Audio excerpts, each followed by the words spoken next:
육도가 사실 다리를 건너주는 거잖아요.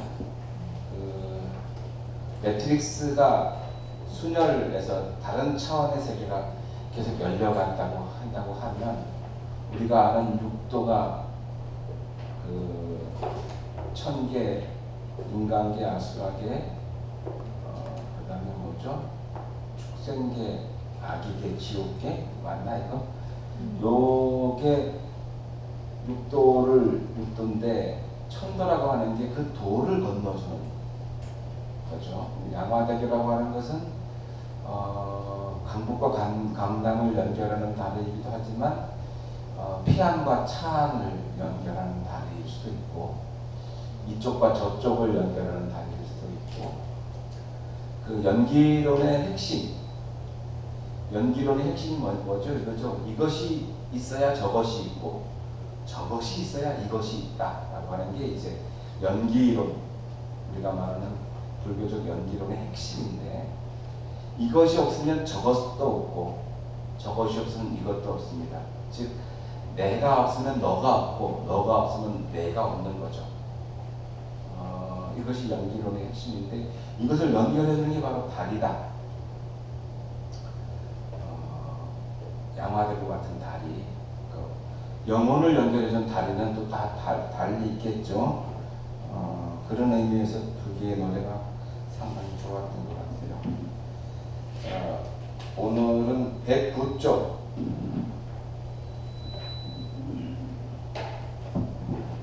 번뇌와 보리 읽어야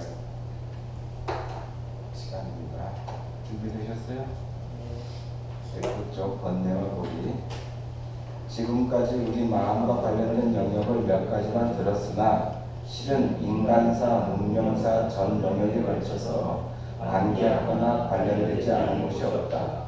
오히려 그 모든 것의 중심에 마음이 있으면서 중추적인 역할을 하고 있다.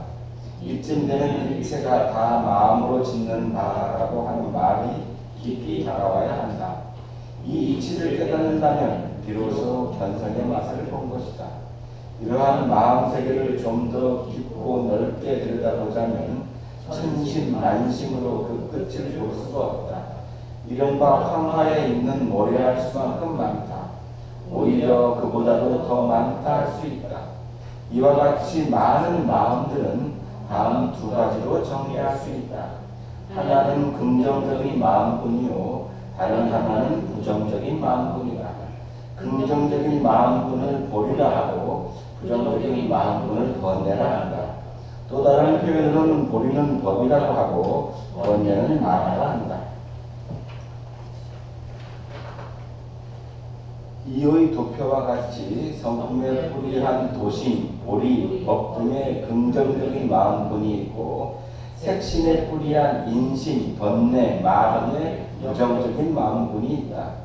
이에 따라 인격적 요소와 비인격적 요소가 혼재하는 것이 우리 마음 세계의 모습이다. 여기서 우리는 그 혼재된 마음을 방치해 둘 것이냐 아니면 관리하여 정리해 갈 것이냐 하는 문제에 공착한다. 어떻게 할 것인가? 답을 해보라. 어서 답을 해보라. 이 이야기는 뒤에 다시 하기로 하고 우선 마음 세계의 한 맥락을 이루지만 우리가 바라지 않는 부정적인 마음들을 살펴보자. 모든 종교들이 각각 나름대로 언급하고 있으나 가장 심층적으로 해봐보는 불교를 먼저 거론해본다. 불교에서는 보리에 대칭되는 말로 번뇌라는 것이 있는데 그 번뇌의 종류를 108개라 하여 108번뇌라 한다. 108번뇌를 계산해보면 먼저 육군인 눈으로 보고 귀로 듣고 코로 맡고 입으로 감지하고 몸으로 감촉하고 뜻으로 궁리하여 생긴 번뇌가 여기에 괴로움, 즐거움, 괴로움도 즐거움도 없는 삼수가 곱해진다. 그렇게 나온 18번뇌에 다시 탐욕과 탐욕 없음의 두 가지가 곱해지고 그렇게 나온 36번뇌에 다시 과거의 것, 현재의 것, 미래의 것 등 3세의 세 가지가 곱해져서 108가지의 번뇌가 형성된다. 이 108번뇌를 정리한다는 의미로 108연주를 배우며 연구를 하도록 한다. 이러한 번뇌로 형성된 중생세계가 있는데 그것을 9가지로 분류하여 부류중생이라고 한다. 부류중생은 구체적으로 태중생, 난중생, 습중생, 화중생, 유색중생, 무색중생, 유상중생, 무상중생, 유상도 무상도 아닌 중생이다. 앞의 4중생은 생물학적 본능, 즉 생원으로 살아가는 중생이요, 유색중생은 12개의 현실을 중시하는 중생이요, 무색중생은 이상세계 추구를 중시하는 중생이다. 유상중생은 배우고 가르치는 교정의 입장을 중시하는 중생이요, 무상중생은 불림문자, 직지인심의 선종 입장을 중시하는 중생이다. 무상도 유상도 아닌 중생은 이 두 가지에 걸리지 않으려는 중생세계를 일컫는다. 앞에 4중생은 생태중생 세계를 이르며 뒤에 5중생은 상념중생으로서 이를 합하면 부류중생이 된다. 이렇게 9가지라고 하지만 편의상 대별한 것일 뿐 실상은 무량무변 중생이라 해야 맞다. 이러한 번뇌와 중생세계의 중심에는 탐진치 삼독과 아상, 인상, 중생상, 수자상의 사상이 있어서 각종 번뇌를 일으키고 중생심을 형성해 간다.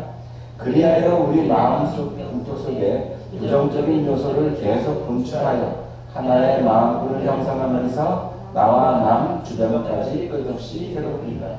이러한 마음꾼을 폐하에 거느리고 총지휘하는 주인공이 마왕 파순으로 끝없이 긍정적인 마음꾼을 공략하는데 그 정법도 다양할 뿐 아니라 기상천외한 방법까지 거침없이 동원하여 우리 마음을 아주 어려운 공경 속으로 몰아붙인다.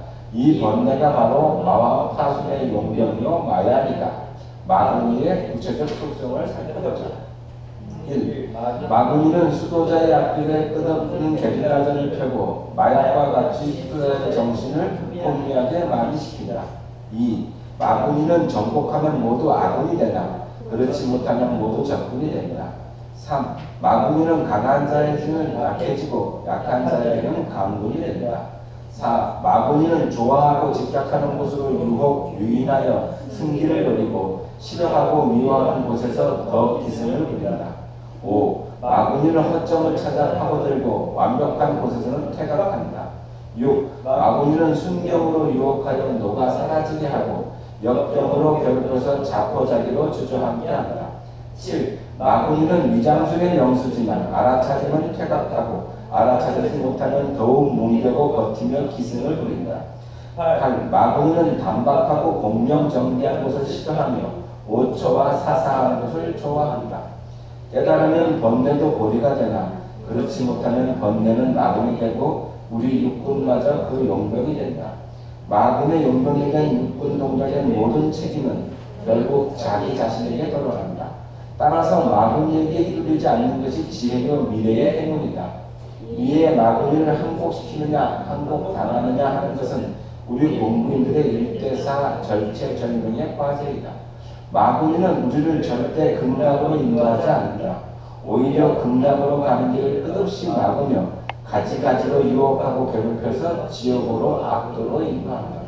그러므로 우리는 마구니의 실체를 정확하게 파악해야 한다.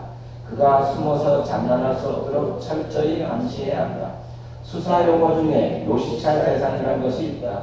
범법, 범죄의 위협이 있을 때 집중 감시할 필요가 있는 대상이라는 뜻이다. 마구니야말로 총각도 방임할 대상은 아니다.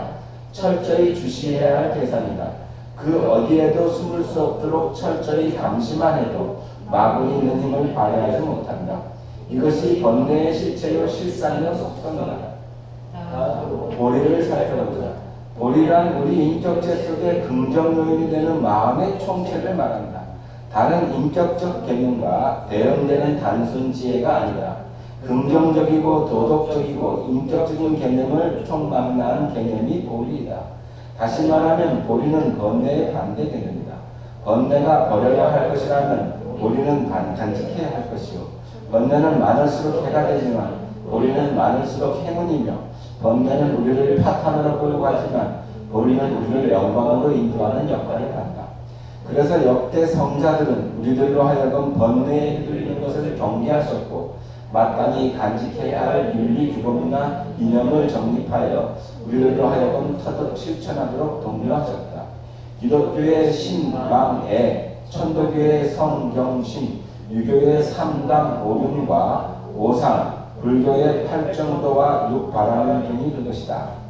이와 같은 주요 핵심 항목 외에도 팔만대장경이나 오거시서 등 모두 우리를 생산하기 위한 가르침이다. 우리를 악도에서 구원하여 낙원으로 인도하고자 하는 뜨거운 자비와 지혜가 응집된 주옥 같은 말씀들이다. 그 가르침의 버버들이 우리 마음속에서 용해되는 보리의 범석들이 모여 한 군단을 이루고 그 결과 마구니 무리들을 언감생심 발을 붙이지 못하게 한다. 그리하여 불보살 세계가 희망찬란하게 펼쳐진다. 우리 마음속에 있는 두 가지, 우리는 마음속에 천사가 있고 마구니가 있고 한테가 있죠. 그런 얘기를 하는 건데 저는 이 책에서 제시하는 것과 약간 다른 해석을 하기도 합니다.